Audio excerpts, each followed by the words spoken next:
Babakubye mmeka Babakubye golo bbiri. Emu ya penalty, emu ya offside. Wakoze amateeka laba buli tiimu ebeeko abakyala ebaddeyo ne Bigayi ne Pinki Eddy Kenzo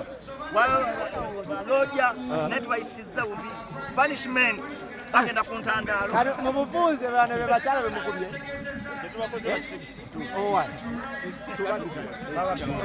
offside ne ya penalty.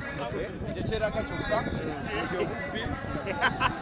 naye olemeddwa golo okimanyi oba okyakijjira ekyo ne Messi yagiremu ani ate kale musiramu almost ku nkwatagana nga industry kubanga tusobola okumiitinga paka gutandika tulimu n'amiitinga munne netunyumyamu netusobola okusamba mu kapiira netusobola okupaaga omunayagaliza muno omwaka omujja but on top of that okukola charity buli mujozi guno gwolaba bagutunze buli agwambadde yaguguze sente zigenda okuvaamu zijja kuŋŋanyizibwa zibeeko ate kyezikola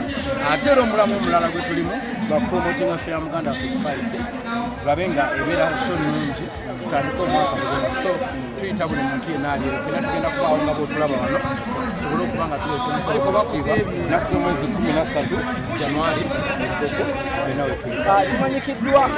onansinga okulyaka naye kimanyikiddwa ng'abayimbi abalina emikumu eminene naye okusinziira kati tugenda mu maaluzi abantu bapuusinga shoyi anisemitari bali mu kikuukiira kitegeeza kiri kino kiraga enkulawo obungi bwonna buvaamu enkulawo just imagine omuntu ali wano agenda kubeera ku Share Spice already almost half of the shop were in and they are going to pay always take it so and they had already paid because tuguze omujozi tujasasula n'okuyingira already sente ayina musawo so abantu bebeegatta wagamu enkulawo olaba nti baganda baffe abasamba omupiira ogwa ddala mu liigi abaaguvaako abayimbi ffe abapromota abayimbi badansa bonna abantu bonna industry babaddewo oba ekisekera so kino kiraga ekifaananyi kirungi nnyo eri eggwanga kino mugenda kikola jesi kukireka wano oba mugenda kikolanga buli mwaka kino buli mwaka tukikola guno sigo tusoose tukikola guno omulundi gulinga oba gwakumeka tekibangawo buli mwaka kibangawo guno omulundi weza gwakusatu naye kino mukifunamu ki nga mwe abayimbi kubanga nga womanyi nti nkalo mukinda kiziggwayo mufunamuko kaseera nemugamba nti ketutuule nga tuvudde ku mupiira twogiremu kuba entalo muziraba omukwano mungi omukwano ogulaba wano abantu bali mu kwewahaaga abantu bali mu olaba abantu bali bumu baye musiba abo bainterviewinga bambadde mijoozi it is a very good sign omupiira naye bakyatukubye ennaku gyolaba evuddeyo naye okonye kapiira of course emirundi ng'esatu tetukulaba odduka booti tokoye sikoye kubanga nkolamu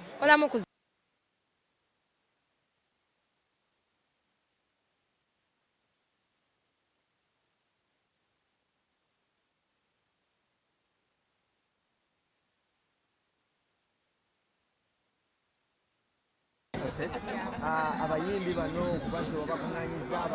ba TV presenters n'abasigadde si bangu bakwasaganya oba bakwasaganyiza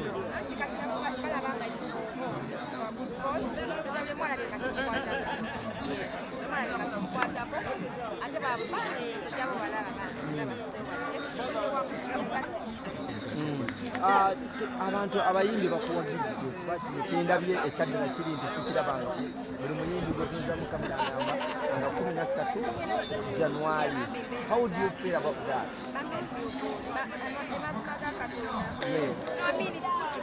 Nizo okubanza ekitegeera naye omuntu ali eyo akuwagira oba oli awo ayinza okuba takitegeera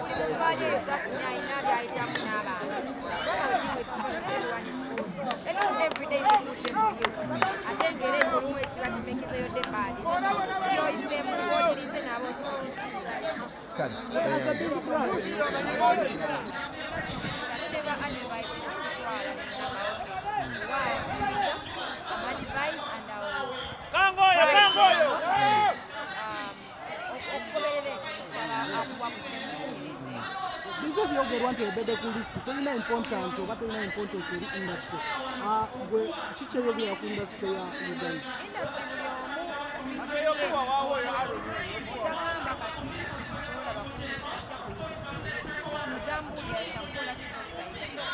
Someone like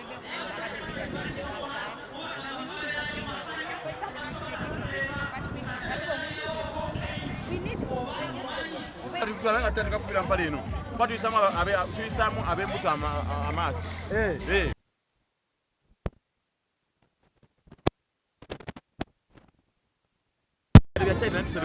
Uyakomye utendo kisajjana yompira kati mpira tulene mpale ku mupiira olako omuntu amagulu gaaga asatu alaba abiri n'okusatu kwako kubala naye kyaiti buli muntu banjagadde nnyo ndalije jasmine alwalaga babannaekalera kiki andaekolanga oh my god you look great atunda ayolesa yakola Pinky atawa Pinky atawa ngambye era kangubire kuyamunga nada yabadde bwati kuyamunga Messi ayabadde bwati ngekikalo kitadde waggulu ngola buli kimo kamba tuzo kwa twagira Messi bano nawe nenga tubaira kulugwa kusatu luyi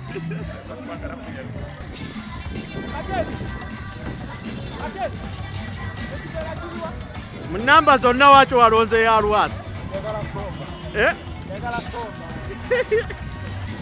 Muna kale nga tumaliza Eddy Kenzo waliwo ekyatuse ku wali eri kufeera omuseko kyokubanja omukulu Abitex ali mukukomera bamusibye Abitex wenjogera essaawa zino ali mu nkomera olw'eyo embeera yabaddewo neze ndabamu naye yabadde accident siraba nsonga kyesibya Abitex oba okitegeera nti bw'otunuulira embeera eyabadde awo it was an accident abantu benyigidde ku gate oba okitegeera so I don't know waki baba bamusiba accident is an accident fena twalumiddwa nze kennyini ng'omuntu naze nensanyusa abantu abo nempulira bulungi nnyo naye ate nabadde ntuuse gye nadde ngenda okuyimba sheekwe ne bampa amawulire ago nekinkola bubi nnyo naye accident abantu anything can happen ne bwembeera nze olwali osobola okuwulira nti olwavudde ku kisaawe bodde mukonyo we mulwavuddeyo anything can happen so kibi nnyo biri but I think that was an accident. Ekisemberayo ddala gavumenti yayisize etteeka nti buli muyimbi agenda okuba nti akola konsati alina okuba netulinambu era bagenda mujjako omusolo kyonna gavumenti kyebeesazeewo tetujja kugondera amateeka tetulina kyakola naye nga biseera bisinga bandibadde bakola amateeka nga batunulamu lwaki balikola basinzidde kuki ne bayita industry ne tunyumyamu nabo ne batwebuuzaako ne tubagulira bwe tukola netteeka ne baleme kutunyigiriza kubanga bayinza okukola etteeka nga it's about frustrating and making people poor, you know, sometimes it happens. naye nga gwe Eddy Kenzo omusozi akutte omumuli gw'eggwanga Uganda era atambudde eggwanga ng'enjawulo olinako olaba wonna wali gavumenti eyambye industry ya Uganda paka teteekawo amateeka ku mukumu gavumenti yo amazima gali tennaba kuvayo kutuyamba kubanga amateeka eteekawo ku mukumu olaba nga bateekawo obuntu bakola kino bayiiya kiri olula bayita abantu simanyi babayiseewa ebyo byonna bali mu kubajjamu information ebasaba bega naye katusabe buli kimu kijja kuba King Saha ali ku kisaawa bambi agenda ali ku kitanda tugendagendayo tumulabe tubaye tukyali apa nawo nenze kennyini era ndowooza enkyafu makyanja kitegeeza information yetunatwetaaga mujja kugifuna kuva kunze kati kale esekanenza